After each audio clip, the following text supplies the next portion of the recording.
Olá pessoal, em continuidade aqui as nossas videoaulas para complementarmos então as nossas aulas telepresenciais para os alunos, as alunas dos nonos termos do curso de Direito da Unifil.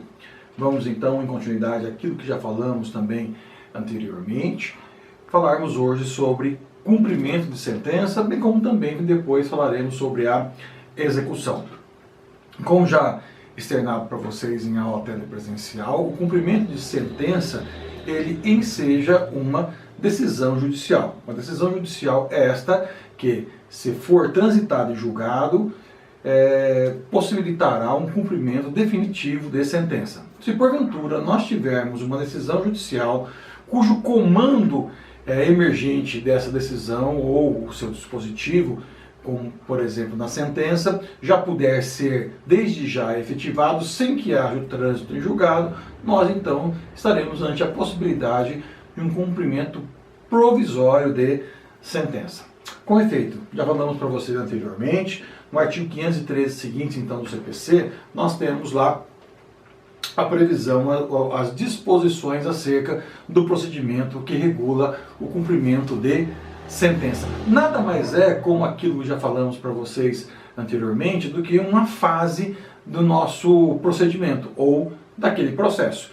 Dentro desse sincretismo já adotado desde 2016, com alterações do nosso texto processual, com o novo Código de Processo Civil, exaurida então a etapa cognitiva ou a fase cognitiva do processo, passa-se a uma fase executiva. Como regra, nós nos deparamos com a hipótese de cumprimento de sentença no nosso dia a dia, ele sendo definitivo. Mas como eu disse para vocês, se porventura nós tivermos uma decisão judicial, certo? Que pode ser uma decisão que pode ser tanto uma decisão interlocutória, quanto uma sentença, quanto uma decisão monocrática, quanto um acórdão, e que porventura ele não tenha transitado em julgado, ou essa decisão não tenha transitado em julgado, pode ensejar o que nós chamamos uma execução provisória, se o comando emergente então dessa decisão puder assim ser efetivado. Mas na maioria das vezes, como disse para vocês, nós nos deparamos com uma decisão judicial, seja uma sentença, uma decisão monocrática ou um acórdão com o trânsito em julgado. Então, havendo o trânsito em julgado e se aquele que está obrigado à prestação ou aquele que tem que cumprir a obrigação não o fizer voluntariamente, aí você deverá fazer então um requerimento, requerer o cumprimento de sentença para que então aquele que está sujeito a cumprir a obrigação, se ele não o fizer, evidentemente então será compelido a fazê-lo com a prática de atos de execução, que consiste basicamente na constrição, expropriação de bens e, porventura, em outras hipóteses, em outras obrigações, com outras medidas judiciais eficazes à plena satisfação da obrigação em favor daquele que propõe a execução ou o cumprimento da sentença, tá ok? Então, como disse para vocês, o que enseja efetivamente a possibilidade de você buscar essa fase executiva é a existência, como regra, quando falamos do cumprimento definitivo de sentença, de um título executivo judicial.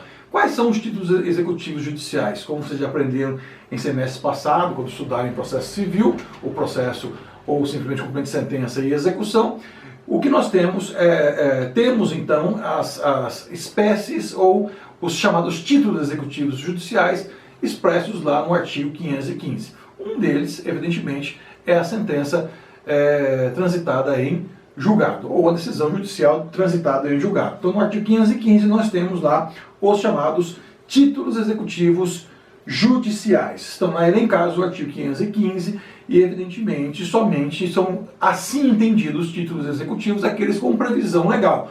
É claro que o rol ali, ele não se esgota, mas exige-se a previsão legal para que possa então se constituir ou ser considerado um título executivo judicial. A execução definitiva, então, nos termos do artigo 523, quando se tratar de uma decisão transitada em julgado, e a provisória nos termos do artigo 520, quando então nós temos uma decisão que já pode ser efetivada sem que seja necessário observar o seu trânsito em julgado. Quando nós falamos aqui em cumprimento de sentença, nós falamos também em espécies de obrigações ou modalidades de obrigações. Aí o código, então, ele traz ali os procedimentos para que tenhamos instrumentos processuais hábeis e eficazes a possibilitar o cumprimento de cada uma dessas obrigações. Nós temos, então, o procedimento para pagar a quantia certa, está lá no artigo 523 e seguintes. Estamos falando de quantia certa, estamos falando de obrigação de dar quantia certa, obrigação certa, líquida e exigível. Se porventura não for líquida ainda a decisão ou a sentença, há necessidade de se passar, antes do cumprimento de sentença, por um procedimento de liquidação de sentença nos termos do artigo 509 e seguintes do Código de Processo Civil. Ok? Apenas para relembrar aquilo que vocês já estudaram. Também nós temos no artigo 528 o cumprimento de sentença da obrigação de prestar alimentos, bem como no artigo 534 do cumprimento de sentença contra a fazenda pública, para que a fazenda pública então pague quantia certa. No artigo 536, o cumprimento de sentença das obrigações de fazer ou não fazer, e o artigo 538 temos então o cumprimento de sentença para as obrigações de entrega de coisa, ok? Muito bem. Feitas essas breves recordações, né, essa rememorização daquilo que vocês já aprenderam, já ingressamos de imediato no tópico que diz respeito a como identificar a peça processual. É claro, você vai se deparar com uma situação, como eu sempre disse para vocês, essencialmente no exame de ordem, você se depara naquele momento e você faz a sua reflexão, você faz a primeira análise, né? Você faz então aquela primeira, digamos assim, leitura do seu texto, você está fazendo então essa sua busca dos elementos ali que vão embasar depois a elaboração da sua peça prática profissional. Mas em suma, nós vamos ali então, na peça prática profissional, ter a apresentação de um enunciado pelo examinador que vai demonstrar então que houve uma tutela de conhecimento, que houve o trânsito em julgado de uma decisão, de uma sentença, um acórdão, uma decisão monocrática nesse processo de conhecimento, e a necessidade de se conferir efetividade a essa decisão, uma vez que não foi satisfeita voluntariamente pelo devedor. Então, nós já temos aqui, né, a certeza de que o enunciado vai trazer a existência de um processo de conhecimento, o trânsito em julgado dessa decisão, a necessidade de ser efetivada e que não houve a satisfação voluntária por parte do devedor. É claro que estamos falando aqui do trânsito em julgado e a necessidade também de existir o trânsito em julgado. E lembrando a exceção quando se trata da execução provisória que falamos anteriormente. Dessa forma, teremos então essa demonstração do trânsito julgado dessa decisão, e se porventura for o caso de uma execução provisória, simplesmente dirá que houve o proferimento de uma decisão, que essa decisão necessita ser efetivada, que não foi cumprida voluntariamente, mas ainda não houve trânsito julgado. Então saberemos aí, então, que o cumprimento de sentença será provisório, ok? Mas o que nós optamos, e também é objeto da atividade que foi encaminhado no Ambiente Conhecer, é justamente no que diz respeito ao chamado cumprimento de sentença definitivo, ok? Pois bem, a estrutura da peça processual, já mandei para vocês no Ambiente Conhecer, está lá o nosso modelo pronto, falta pouco para vocês falarem. Aqui vou trazer sinteticamente algumas contribuições para que vocês, então, com o material que já lhes foi encaminhado, possam, então, cumprir a atividade e exercitarem aí essa prática profissional, ok? Beleza, então.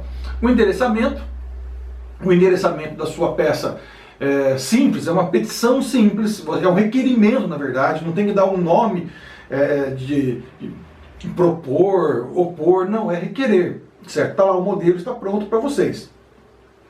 O endereçamento é para o juízo onde tramitou o processo de conhecimento, então você vai colocar, e o enunciado vai trazer por onde tramitou. Se não colocar o nome ou onde tramitou, você já sabe a regrinha dos 3 pontinhos. Então vai trazer para onde então deverá ser endereçado ao juízo onde tramitou, certo, o processo de conhecimento.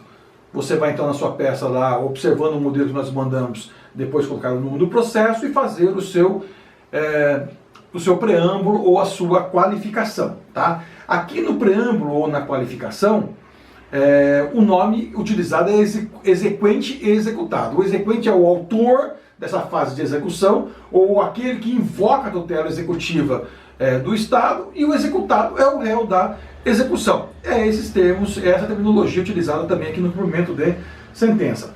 O nome do ato e sua fundamentação legal, que é muito importante, cumprimento definitivo de sentença, nos termos do parágrafo 1º do artigo 513 e artigo 523 seguintes do Código de Processo Civil, se for definitivo. E se for provisório, cumprimento provisório de sentença, nos termos do parágrafo 1º do artigo 513 e artigo 520 seguintes do Código de Processo Civil. Tá ok? Está lá também explicado no modelo para que vocês possam, então, elaborar sua peça prático-profissional. Logo depois, então, vocês têm que narrar os fatos. Narrar os fatos, gente, vocês vão utilizar os dados, sempre lembrando a vocês que vocês não devem simplesmente colar e copiar o que está lá. Utilizem aquelas palavras, coloquem de uma forma sintética. Vocês devem dizer, ou simplesmente trazer aqui nos fatos, o título, informações sobre o título executivo judicial formado. Vocês vão dizer consoante a sentença proferida nos autos do processo, a epígrafe, o executado foi condenado, etc, etc, etc. Está lá já uma ideia básica, sucinta, já passei isso para vocês. Vocês têm que falar como que foi, então, constituído esse título, qual a natureza desse título executivo judicial, narrar essa história, se houve a condenação também em custas, despesas processuais, honorários advocatícios, em tantos por cento, vocês vão narrar, mas extraindo daquilo que está no enunciado. Já falei anteriormente para vocês, vocês não inventam nada. Feito isso, vocês vão ter que trazer também ali, nos seus fatos, a informação de que não houve a satisfação voluntária por parte do executado, o que vai ensejar, evidentemente, aí, a invocação da tutela executiva do Estado. Na verdade, os fatos e os fundamentos da sua peça podem ser todos juntos, como eu disse para vocês, é uma peça sintética. Você vai requerer a sua cumprimento de sentença e você vai narrar os fatos e qual o fundamento legal, sobretudo, se você trazer essa correlação em relação aos fatos, é justamente demonstrar que não houve o cumprimento da obrigação imposta e o que ensejou aí a invocação da tutela executiva do Estado. Importante aqui, quando se tratar de cumprimento de sentença ou até mesmo de execução por quantia certa, sempre é necessário você trazer a memória de cálculo ou a planilha discriminada do débito atualizada. Professor, o enunciado não trouxe dados para que eu possa elaborá-lo. Se não trouxe dados, você tem que fazer menção a ela. Mesmo se você não tiver o valor atualizado, você vai ter que fazer menção a ele, como eu já falei para vocês, certo? Importa ou não importe atualizado de tantos cifrão pontinhos, né? Consoante memória de cálculo anexa em atenção ao artigo 824 do Código de Processo, em atenção ao artigo 524 do Código de Processo Civil. Vocês têm que fazer menção a essa planilha e mostrar para o examinador que você tem conhecimento da obrigatoriedade no cumprimento de sentença para pagar a quantia certa, a obrigatoriedade, então, de acompanhar essa memória discriminada do débito com o cálculo atualizado do valor que você, porventura, exequente objetive, tá ok?